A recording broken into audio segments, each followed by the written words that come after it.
Gujarat state petroleum corporation limited અને Gujarat gas લિમિટેડના managing director IAS Milind તોરવણેએ પ્રેસ કોન્ફરન્સ યોજી હતી.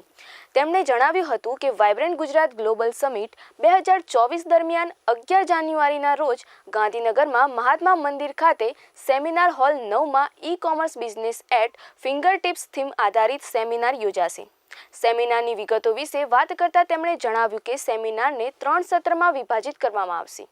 ઉદ્ઘાટન સૂત્રમાં વાણિજ્ય અને ઉદ્યોગ રાજ્યમંત્રી IAS સોમપ્રકાશ, ગુજરાત સરકારના ઉદ્યોગ રાજ્યમંત્રી હર્ષ સંઘવી, ભારત સરકારના સરકારી ઈ-માર્કેટ પ્લેસના મુખ્ય કાર્યકારી અધિકારી IAS પ્રશાંત કુમાર સિંઘ અને ઓપન નેટવર્ક ફોર ડિજિટલ કોમર્સના chief business officer Shirish Joshi સંબોધન કરશે.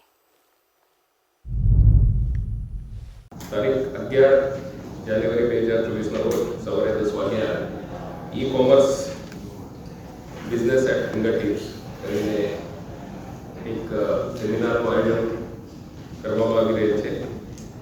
આજે સેમિનાર છે, આપ સૌ જાણો છો, ઈ-કોમર્સ અત્યારે જે છે એ ફક્ત અર્બન એરિયામાં જ નહીં પરંતુ રૂરલ એરિયામાં પણ અને ખાસ કરીને અંતરિયાળ વિસ્તારમાં પણ પહોંચી ચૂક્યું છે. ગુડ્સ અને સર્વિસીસ એ બંને પ્રકારના છે. આપણે જે જોઈએ એમેઝોન, ફ્લિપકાર્ટ, ઇન્ફીબીમ આવી કંપનીઓ આપણે ગુડ્સ તરીકે આપે છે, પરંતુ સાથે સાથે Naukri.com અથવા અન્ય જે સેવાઓ છે એ સેવા સ્વરૂપમાં પણ આપણે ઈ-કોમર્સનો સારો ઉલ્લેખ આપીએ છીએ. અને ઈ-કોમર્સની વિશેષતા એ છે કે આ પ્લેટફોર્મ